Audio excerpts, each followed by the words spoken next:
Amigos, ¿cómo están? Bienvenidos. Esto es Agenda Mundial. La información nos lleva a un duro revés para Javier Milei en la Argentina, la respuesta militar de Venezuela a Estados Unidos, el reconocimiento de un fracaso en Colombia y la liberación de un trotamundos en Chile.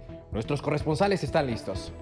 El presidente argentino Javier Milei sufrió este domingo un duro revés electoral en la provincia de Buenos Aires, el distrito más poblado de Argentina y considerado clave a las legislativas del próximo mes. Con el 34% de los votos, su partido La Libertad Avanza quedó por detrás del peronismo de izquierda que se impuso con un 47%. Dominic Mesger, de la Alianza Informativa Latinoamericana, con la información.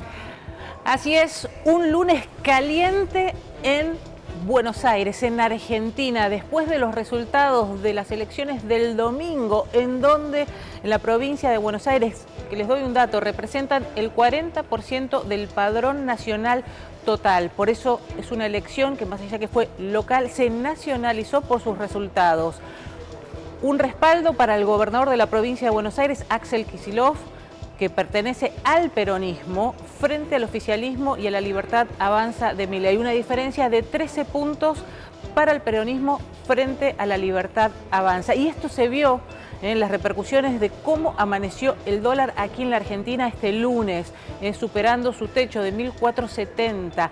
Después por la tarde bajó un poco, pero también las acciones argentinas cotizaron a la baja con una caída de hasta un 20% y volvió a subir el riesgo país a casi 1.000 puntos básicos. La gran incógnita ahora es si habrá cambios o no en el gobierno nacional de Javier Milei. Por lo pronto, hoy lunes hubo dos reuniones, una por la mañana y otra hace instantes durante la tarde, donde el presidente estuvo reunido con todo su equipo. ¿Habrá anuncios? Esa es la gran pregunta que tenemos a esta hora. Gracias, Dominic. Y en medio de la creciente tensión con Washington, el gobierno venezolano responde con músculo militar. La Fuerza Armada Bolivariana anunció el despliegue de buques y aeronaves en el Atlántico y el Caribe para, aseguran, luchar contra el narcotráfico y demostrar que nadie hará el trabajo que a ellos les corresponde. Dejemos que Mayerlin Bravo, de la Alianza Informativa Latinoamericana, nos ofrezca todos los detalles. Saludos, gracias por el contacto. Efectivamente, la tensión entre Venezuela y Estados Unidos sigue en aumento luego de que el gobierno nacional no solo reforzara su presencia militar en la frontera con Colombia, sino ahora también en toda la fachada atlántica y el Caribe venezolano. El anuncio fue hecho por el ministro para la Defensa, Vladimir Padrino López, quien aseguró que un contingente de efectivos militares se desplegará en las principales penínsulas y zonas costeras del país, en especial en La Guajira y en la península de Paraguaná, regiones señaladas históricamente como rutas utilizadas por el narcotráfico. Asimismo, el militar indicó que Venezuela mantiene la seguridad de su espacio aéreo a través de la aviación militar mientras se realizan labores de patrullaje en la Sierra de Perijá para verificar que este territorio esté libre de cultivos ilícitos de droga al tiempo que también señaló que se hacen patrullajes fluviales en ríos que Venezuela tiene en frontera con Colombia, como el río Meta. Finalmente,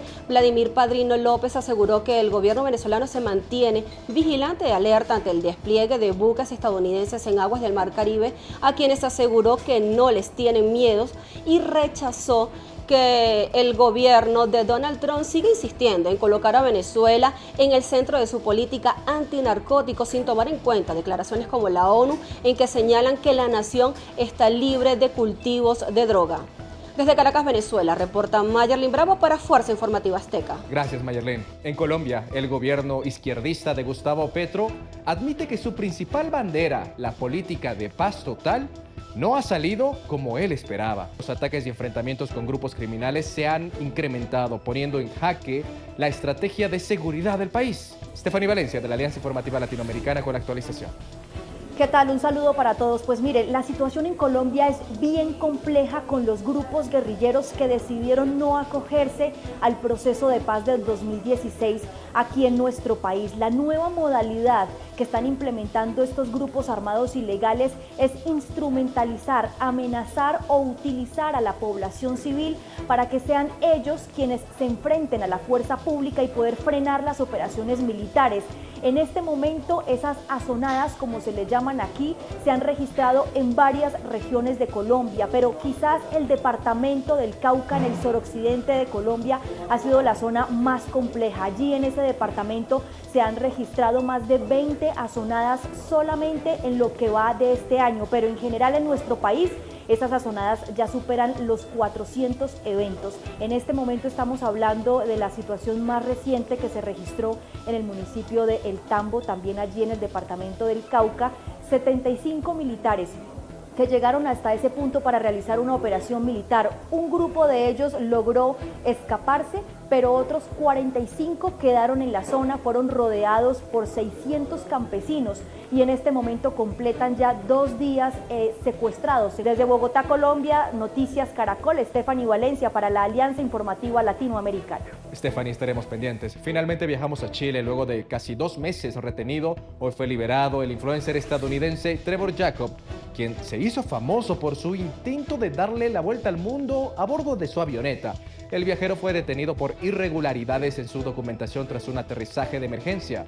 Nicolás Sará nos tiene todos los detalles desde Santiago de Chile. Nicolás. Finalizó el periplo de Ethan Wu en Chile, este influencer norteamericano de 20 años cuyo objetivo era recorrer los 7 continentes del planeta en solitario y en su avioneta de un solo motor para así romper una excéntrica marca y a su vez también para poder recaudar más de $1 millón para poder donarlo en diferentes organizaciones precisamente para poder combatir y también para poder colaborar con la investigación del cáncer infantil. Todo esto tuvo su punto culmine precisamente en la Antártica chilena, luego de que fuese el último de los continentes que le faltaba precisamente a este influencer norteamericano. Él realiza, ¿cierto?, la solicitud para poder sobrevolar Punta Arenas, una de las ciudades más australes de nuestro país, pero se le pierde el rastro y es avistado 1000 kilómetros más al sur, precisamente en la Antártica chilena, en la base aérea Frei Montalva, en la isla Rey Jorge. Allí es posteriormente detenido por personal de la Dirección General de Aeronáutica Civil, también por las policías y denunciado a Fiscalía, quien inicia un proceso judicial para poder reenmendar justamente toda esta situación, todo este altercado que fue propiciado por el influencer norteamericano. Estuvo recluido durante aproximadamente 2 meses en la Antártica chilena, en un lugar donde no tiene cárceles, donde no tiene calabozos, por ende debió ser adaptada a una habitación para mantenerlo allí retenido. En conversación también con la prensa chilena, él comentó que fueron 2 meses de retiro, 2 meses de concientización, donde pudo leer muchísimo, estudiar muchísimo y posteriormente, ya con este proceso aparentemente cerrado, fue trasladado ya al territorio de Sudamérica, al sector de Puerto Williams, en donde se dio el punto final, ¿cierto?, a este proceso judicial y se ha determinado una salida alternativa que consta de 3 diferentes puntos. El primero de ellos, dentro de esta gran recaudación de $1 millón que pudo, o que más bien podrá en algunos días obtener este influencer norteamericano, se ha dictaminado que tiene que donar $30.000 a una ONG chilena precisamente para los mismos fines, para la investigación del cáncer infantil, la Fundación Nuestros Hijos. El segundo de los puntos de esta salida alternativa es el abandono de nuestro país, el abandono de Chile en un máximo de 30 días y por último, no regresar a nuestro país en un periodo de mínimo 3 años. Retornó al continente a través de la Armada chilena, en un rompehielos. Se detuvo en la ciudad de Puerto Williams, en donde estuvo compartiendo con algunos ciudadanos, donde incluso compró en el comercio local y donde, como les decía anteriormente, se dictaminó esta salida alternativa. Vamos a estar obviamente muy atentos a cómo avanzan las informaciones en torno a Ethan Wu, este influencer norteamericano de 20 años tras la salida de Chile. Desde Santiago de Chile, Nicolás Sará para Fuerza Informativa Azteca. Nicolás, gracias. En cualquier momento volvemos contigo. Y a usted, gracias por acompañarnos. Recuerde seguirnos en todas nuestras plataformas para conocer las noticias del mundo y también de México. Fuerza Informativa Azteca, siempre presentes. Permiso.